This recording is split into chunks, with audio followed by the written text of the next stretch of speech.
बेवहाय जोंहा कोटि कोटि रेभिनिउ फैगासिनो दङ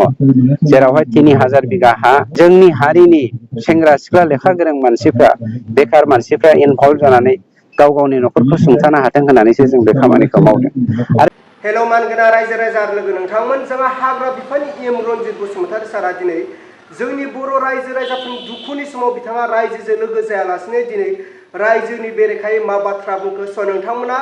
रनजित बसुमतारीनि बिबुंथिखौ खोनायोब्ला थिखिनियाव रागा जोंगोन आरो रागा जोंदावनानै बिथांखौ बायदिसिना खालामनो गोसो जागोन रायजोफोर। स' नोंथांमोना बे भिडिअनि गेजेरजों गासैबो खोनासंलांग्रो रनजित बसुमतारी सारा दिनै बे हानि बेलायाव बिथाङा मा बाथ्रा बुंखो दिनै रायजो राजाफोरखौ हाग्रामानि जोलै हाग्रामानि पार्टिनि रायजोफोरसो होननानै दिनै हाग्रा बिफाननि एम रनजित बसुमतारी सारा बेफोर बाथ्राखौ बुंदों। नाथाय आं बेखौसो बुंगोन हाग्रा बिफाननि एम रनजित बसुमतारी सारा दिनै बेबायदि बुंनाङामोन।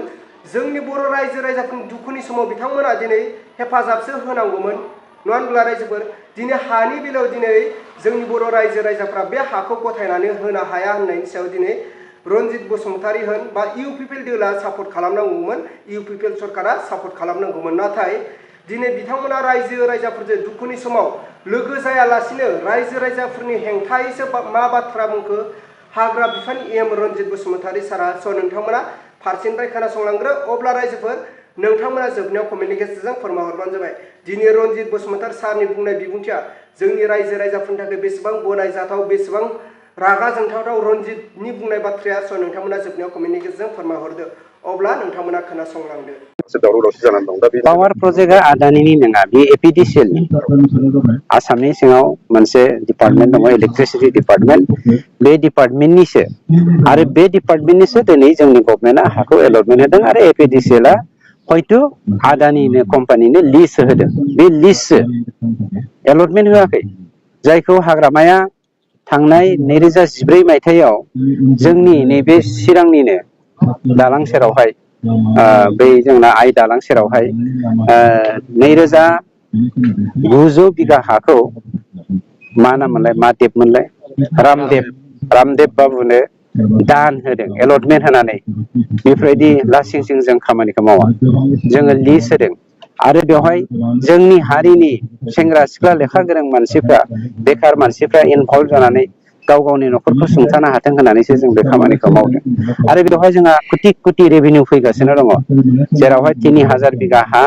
हाग्रामाया रामदेबनो दान होनायनि उनाव दिनै जोंनियाव 5 पैसा रेभिनिउ फैयाखै गतिके बेफोरखौ रायजो राजाफ्रा मोजाङै मिथिखागौ सानैसो बिपिएफनि मानसिफ्रा होख्रावला बायलायबाय थादों बेथ' राजनैतिक सार्थसो हाग्रामानि दावराव देख्रेबनि आरो मा होनोमोनलाय हाग्रामानि बिबोनां मा नाममोनलाय मनमोन ना फुरमोन बिथांमोननि दैदेननायाव बे जादों गतिके बेफोर गेदेर इसु नङा राजखान्थि इसु हारिनि इसु बिथांमोना लाबोदों गोहो दंब्ला एसेम्ब्लियाव बिथांमोना चेलेन्ज खालामथों जोंजों हाग्रामाया हौवाब्ला फैथों आरो बिथाङा हौवा नङाब्ला खेरा गाननानै खाख्लुमनानै थाथों। नोंथांनि डिपार्टमेन्टनिफ्राय दिनै फरेस्ट बा फरेस्टारनि आन्दारखौ फोसावदों मा बुंदों? आं खोनादों एक्जेक्टलि जों मिथिया जोंहा सेन्ट्रेल सिलेक्सन बर्ड मोनसे दङ बिथांमोननो उदां मोनसे मोनथाय होनाय जायो बिथांमोना काट मार्क मोनसे होनानै पास खालामनाय फेल खालामनायनि मोनसे माबा दङ राहा दङ जोङो बिथांमोननो गभर्नमेन्टआ उदांस्रि होनाय हिसाबै बिथांमोना सिस्टेमेटिकलि खामानिखौ मावदों रिजाल्ट होबाय होननानै आं खोनादों खिन्थु नायनि माबायदि जायो मोजां मानसिफ्रानो निस्सय बेखौ मोनगोन